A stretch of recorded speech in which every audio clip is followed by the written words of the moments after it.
In the turbulent aftermath of World War II, one event stood out with a stark brutality that echoed the violence of the era: the execution of Benito Mussolini, the fascist dictator of Italy.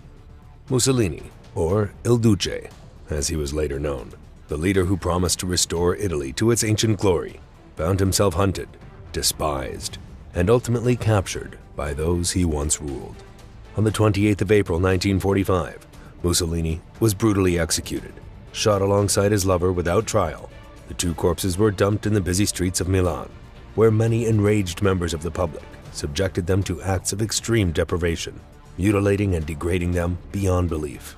With this, the Italian people would take 20 years' worth of bloody revenge on the man who had wished for himself to be their new 20th century Caesar. Benito Mussolini ruled fascist Italy with an iron fist, assuming dictatorial powers after an impassioned speech in January of 1925. He would rule in this capacity for almost 20 years. His reign would forever change Italy, and fascist elements of his government would continue to hold a degree of power for decades after the fall of his dictatorship. Mussolini built his new Italy on the legend of ancient Rome, and, like his spiritual successor, Julius Caesar, his reign would end with his death at the hands of his many unhappy enemies. Born into humble beginnings to a blacksmith father and a schoolteacher mother, Mussolini was exposed to radical politics from a young age. His father was a staunch socialist, and as a boy, Mussolini idolized the 19th century Italian nationalists, who unified the country for the first time in over 1,000 years. These men would go on to shape his desire for a strong, powerful Italy. From powerful to powerless, fascism crumbles. After an 18-year reign where any opposition was crushed with extreme violence, Mussolini would find his power gone. In July of 1943, the King of Italy, Victor Emmanuel III, and Mussolini's own Grand Council of Fascism made a declaration of no confidence and had Il Duce overthrown and arrested. In a turn of events that would seal Mussolini's fate, German forces occupied northern Italy and freed Mussolini from captivity, sending him to the occupied north. He now ruled over the Italian Social Republic, puppet state, covering only the northernmost half of Italy, with its capital in the small and important town of Salo. This unrecognized nation was nominally controlled by Mussolini, but in reality, it was nothing more than an extension of Nazi Germany. Much of his army was now fighting on the other side. He no longer had the support of the king, and his government only had limited control over half of the country. Large parts of his nation were occupied by foreign enemies who wished to capture him, while many of his own countrymen wanted him dead. As allies fought their way further north, the German garrisons in the so-called Republic of Salo fled. With the German forces gone, the socialist partisans, who had been a thorn in the side of fascist Italy for decades, declared a popular uprising and issued Mussolini's death warrant. He and his family were no longer safe. Any power they had once possessed was gone. He no longer had the power of the state on his side, and so he planned to escape, hoping to cross the border into neutral Switzerland. On the 25th of April, 1945, the convoy carrying Mussolini, his mistress, and other high-ranking fascists was attacked by members of the CLNAI, or National Liberation Committee for Northern Italy. A deal was struck with the German guards, who handed over their Italian passengers in return for being allowed to proceed unharmed. The captured fascists, numbering over 50 high-ranking officials and their families, would be taken to nearby Dongo, where they would be held in the local barracks. As the fighting was still ongoing in the area, partisans feared fascist supporters might attempt to rescue Mussolini. Because of this, he and his lover, Claretta Petacci, were sent to stay in the unassuming farmhouse of a local peasant family and kept under close guard. Despite having been captured by his mortal enemies, there was still a chance that Mussolini would survive long enough to be tried as a war criminal in a legitimate court. The leader of the partisans in the north declared, "He must be handed over to a tribunal of the people so it can judge him quickly. We want this, even though we think an execution platoon is too much of an honor for this man. He would deserve to be killed like a mangy dog." Despite this statement, on the 26th of April, his execution was ordered. The order would read, "Only one thing is needed to decide that they must pay with their lives: the question of their identity." With this, the death of Mussolini at the end of his reign of terror were at hand, and there was no chance this time of a German rescue. There are many differing accounts as to his death, but the most credible story of the gruesome event comes from Walter Andisio, one of the two men ordered to carry out the execution. The death of a tyrant. The executioners arrived to collect Mussolini and Claretta on the 28th of April. They then traveled 20 kilometers to the village of Giuliano. Having reached their destination, the captives were ordered out of the vehicle and sent to stand against the wall of a nearby villa. The sentence of death was read out, and at 4:10 p.m., Audicio let off a burst of gunfire. Mussolini was dead, hit 9 or 7 times. But this was not the end of his suffering, as he would go on to be brutalized, even after death. The corpses were taken to Milan, where they were dumped unceremoniously on the streets of the Piazzale Loreto. By the following morning, large crowds had arrived to take their own deeply personal revenge. The bodies were pelted with vegetables, shot at, urinated on, and beaten. American witnesses described the crowds as depraved and out of control.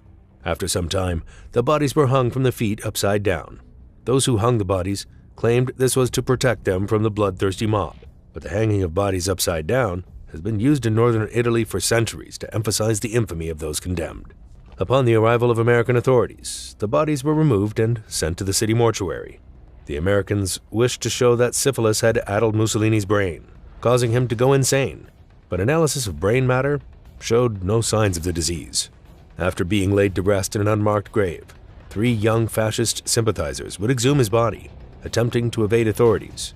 His rotting corpse spent 16 weeks being moved place to place, mainly between monasteries and convents, until it was finally discovered not far from Milan, though with 1 leg missing, which to this day has not been found.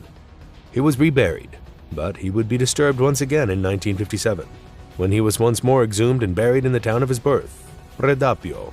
The execution and posthumous treatment of Mussolini would receive condemnation from some and support from others. Even members of the partisan group that sentenced him to death would criticize the decision, insisting he should have been tried in a criminal court, even if the sentence was still to be death. The main gunman, Audicio, claimed that the judgment made was a valid judgment under a partisan tribunal, but the man who captured Mussolini, Urban Lazzaro, denied that any official tribunal had been held. Another point of discussion was the killing of his civilian mistress, Petacci. She had been fascinated with Mussolini since her early teens and would become his lover at the age of 22, when he was 53. Some believed her to have been an important aide to Mussolini, who helped shape his fascist policies. Others think she was nothing more than his love interest, while one source claims she threw herself in front of Mussolini to save him. Most believe her death was also ordered. The events surrounding the execution are still controversial to this day. Many people, both fascists and socialists, claim it happened differently. Urban Lazzaro would die in 2006, and being one of the last partisans involved in his capture and execution, the truth would go with him. One common claim is that of British involvement in his death. Britain worked closely with many resistance groups within Axis territories, and some believe British Special Operations executives to have played a part in his execution. Both leading historians of fascist Italy and the American spy Peter Tompkins make this claim. Half a century later, the Italian partisan Bruno Lonati published a book that claimed he had been the one to shoot Mussolini, and that John, a British agent, had demanded and carried out the killing of Petacci, writing, "I said I could not shoot Petacci, so John said he would shoot her himself," while making it quite clear that Mussolini, however, had to be killed by an Italian. Despite these claims and various documentaries and books discussing them, there is little evidence for any talks between Churchill and Mussolini, or the presence of British agents at his death. Mussolini in modern Italy. Mussolini remains a volatile figure in modern Italy. Many view him as the man who made Italy powerful, much like the great Garibaldi before him. Others see him as a tyrant who oppressed the Italian people, and as a mere puppet of the more powerful Nazi regime with which he was allied. Showing how strong a grip fascism still had on Italy over 10 years later, his final burial was attended by thousands of sympathizers who gave the fascist salute, and he was buried in a stone tomb adorned with fascist symbols and a large marble bust. The site is sacred amongst his supporters, and on particular anniversaries, it can receive thousands of visitors in a single day, with roughly 80,000 visitors annually. On entry to the tomb, there is a register book, where many leave heartfelt messages of respect and adoration. The town of Predappio celebrates its fascist history, and souvenir shops peddle everything from Mussolini calendars to wines commemorating the March on Rome, clothing, and posters. The power and influence of fascism within Italy far outlasted Mussolini. The Ordine Nuovo, a post-war fascist organization formed in 1956, worked to reform the fascist party so as to make it acceptable to a modern post-Mussolini Italy. By 1960, they had 10,000 members. The organization would go on to participate in the Years of Lead, 20 years of intense political violence, as fascist and socialist paramilitaries battled it out in the streets of Italy, participating in street battles, planting bombs, and committing assassinations of journalists and politicians. Mussolini terrorized the people of Italy for 20 years. His decisions resulted in the death and imprisonment of thousands of innocents and the eventual collapse of the still young Italian state. For all we know about his bloody last days, there is much that will never be truly proven, that will always be up for discussion and speculation. His story is one common to tyrants and dictators throughout history, a story of a great rise and bloody fall, which has been repeated throughout history and is still being repeated to this day.